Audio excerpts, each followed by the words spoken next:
Agora, na Hora da Bênção, contando a minha história. Irmão Rodrigo.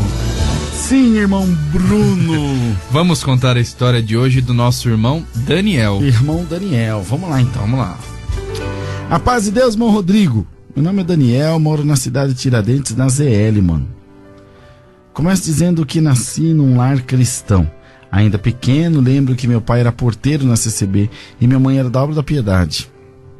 Meu pai também era ousado com a palavra e às vezes até dirigia os cultos. Porém, ele reclamava muito da vida e da parte financeira. Em algumas ocasiões até se dizia maldito por isso. Lembro que um dia, pela palavra, Deus falava assim: você reclama da porção que eu te dei? Porém eu te digo que é com essa porção que te mantenho na minha presença. Não te dou mais porque você sairá dos meus caminhos. Nisso, lembro que naquele momento Deus disse isso e hoje te pergunto: quer mesmo que te dou aquilo que você me pede? Mesmo sabendo que isso pode te afastar de mim? E meu pai disse que queria. O tempo passou, meu pai se tornou o dono de uma empresa de ônibus, chegou a ter 8 ônibus, todos com linhas fixas. Recordo que no final de todos os dias ele tirava bolos e dinheiro do bolso e contava, mas quando minha mãe chegava perto dele, ele se virava de costas para continuar contando. Não frequentava mais os cultos e depois de um ano ele trocou minha mãe por uma mulher bem mais nova. Dessa traição ele teve uma filha e abandonou nossa família. Éramos em 5 filhos, 4 homens e uma mulher. Meu pai sempre foi muito mesquinho com a nossa família, mas com a nova família comprou uma casa enorme em Itajubá, Minas Gerais, e dava de tudo para essa nova mulher. Mas a justiça de Deus não falha. Em pouco tempo, lá da janela da minha casa, eu vi o último ônibus dele sendo guinchado e levado pelos credores. Resumindo a história, um ônibus capotou, o outro foi roubado, outros quebraram, etc. A mulher que ele arrumara o largou com a filhinha, na época com 2 anos de idade, e ambos foram para a rua. Meu pai perdeu tudo.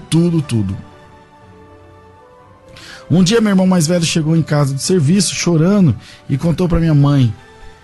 Disse que tinha passado pela praça da cidade, em Paraisópolis, e tinha visto ele, meu pai, deitado num banco de madrugada, abraçado com a filha. Minha mãe foi para o culto naquele dia e a palavra disse que ela deveria ajudá-lo, e assim ela fez. Mandou buscar a ambos e disse: te darei um quarto para dormir, comida e cuidarei da bebê por 1 mês. Nesse período você arruma um emprego, aluga uma casa e vai viver sua vida e leva ela com você. Assim foi. Ele conseguiu um emprego de motorista numa empresa de ônibus, mas quando foi embora, minha mãe o proibiu de levar a filhinha, pois disse que Deus a mandou criá-la como se fosse sua filha. Hoje ela tem 22 anos, está casada e tem 2 filhos. Meu pai voltou a frequentar a CCB, mesmo não tendo mais liberdade, já que cometera o tal do pecado de morte, segundo a doutrina de lá. Como já citei no início da carta, eu cresci dentro da CCB, porém, desde que comecei a entender um pouco das coisas da vida, comecei a desacreditar de tudo que me falavam que Deus fazia, dos testemunhos contados nas igrejas, etc. Um dia estava num culto e Deus usava o cooperador na palavra. Tem um jovem aqui hoje que é um incrédulo. Tudo que ouve de Deus você duvida e diz que gostaria de ter uma experiência com Deus. De conhecer o mundo e saber se é tão ilusório quanto escuta dizer. E Deus te fala que hoje ele te vê como um grande peixe,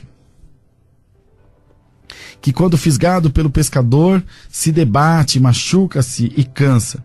Nessa hora, o pescador puxa-o para fora sem perdê-lo. E Deus fala: hoje eu estou lhe dando a corda. Você pode ir conhecer todas as ilusões do mundo, mas não pertencerá a ele. Quando estiver cansado de se debater, eu lhe trarei de volta e completarei minha obra na sua vida. Olha que profecia. O tempo passou, me batizei em 97, com 13 anos, em Sertãozinho. Depois de várias tentativas de aprender a música, Deus me abriu o entendimento. Em 6 meses já tocava os 450 hinos do Inário. Depois disso, Deus me ensinou mais 20 instrumentos musicais. Era incrível. Todos os instrumentos que me dava para tocar, eu tocava como se já soubesse há muito tempo. Eu me oficializei no trompete, na CCB, em 2000. Nessa época já morava aqui em Arujá, em Arujá, em São Paulo, e dava aulas de música na vila onde morava, pois não havia músicos. Em 1 ano e meio, mais ou menos, Deus abençoou e formamos uma orquestra de mais ou menos 20 músicos. Mas eu continuava o incrédulo. Por volta de 2004, após acontecerem os problemas na orquestra, que vieram me desanimar muito, eu me afastei da igreja e não sentia mais o Espírito Santo me visitar. Fui me afastando cada vez mais das coisas de Deus e assim conheci a maconha, cocaína, mulher fácil, etc. Cheguei a ponto de usar cocaína o dia todo e quando chegava à noite não dormia, sendo que no outro dia de manhã teria que ir para o trabalho. Para me manter acordado, usava cocaína novamente, entrando em um ciclo vicioso. Um dia, após anos nesse ciclo, saí do trabalho às 23 horas e fui até a cidade vizinha, na Biqueira, buscar droga. Saí de lá com o bolso cheio de pinos de cocaína e voltei para minha cidade, rumo à minha casa. Eu estava na rodovia Presidente Dutra e de repente um choro me tomou.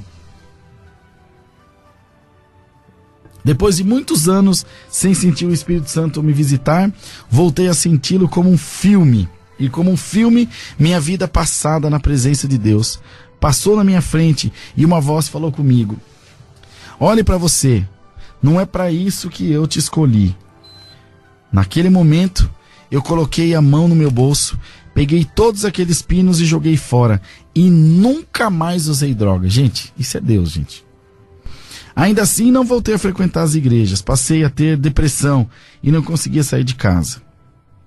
Passaram-se mais alguns anos e conheci quem hoje é minha esposa, que também sofria de depressão. Você vê que um completa o outro, né?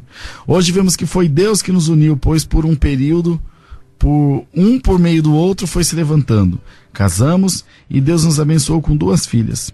Comecei a frequentar com a minha ex-esposa, casada na época, a Igreja Assembleia de Deus. Ainda estou frequentando, porém, sempre me senti um peixe fora d'água, não pela igreja, nem pelos membros, mas pela falta do Espírito Santo em mim. Eu via minha esposa animada para estar nos cultos. Ela me chamava e eu sempre ia, mas entrava e saía dos cultos vazio e triste por não ter sido visitado pelo Espírito Santo. Eu me escondia no banheiro, chorava e implorava pedindo a Deus que não me abandonasse. Gente, não existe coisa pior no mundo do que ser vazio do Espírito Santo. Verdade. Anos se passaram e um dia eu saí cedo para trabalhar com uma tristeza me invadindo, uma vontade de sumir, mas não tinha para onde ir, sentindo-me perdido. De repente, cismei em ligar a rádio do carro e fiquei clicando no botão procurando uma estação que tocasse uma música que me animasse um pouco. De repente, ouvi a seguinte frase: hoje eu te tenho como um peixe de grande valia na mão de um pescador, que para não perdê-lo deixou ele se cansar dando linha no anzol. Assim você se debateu, feriu-se, e hoje o pescador te puxa e termina a grande obra na sua vida. Glória a Deus. Naquele momento, ali mesmo no volante, Deus me visitou e eu chorei. Não lembro como fiz o percurso daquele ponto até o trabalho, mas desse dia em diante Deus mudou a minha história e renovou as minhas forças. Hoje não vejo a hora de estar nos cultos, voltei a tocar e sinto a presença de Deus do meu lado novamente. Tanto que estou concluindo essa carta, me contendo de tão forte que está a presença do Espírito Santo aqui. Aleluia. Glória a Deus. Essa é a minha história. E encerro pedindo aos irmãos que nunca duvidem do poder de Deus e das suas obras. Deus verdadeiramente vos usa grandemente. E sei que essa obra crescerá, florescerá e dará fruto sem igual. Em nome do Senhor Jesus. Amém e amém.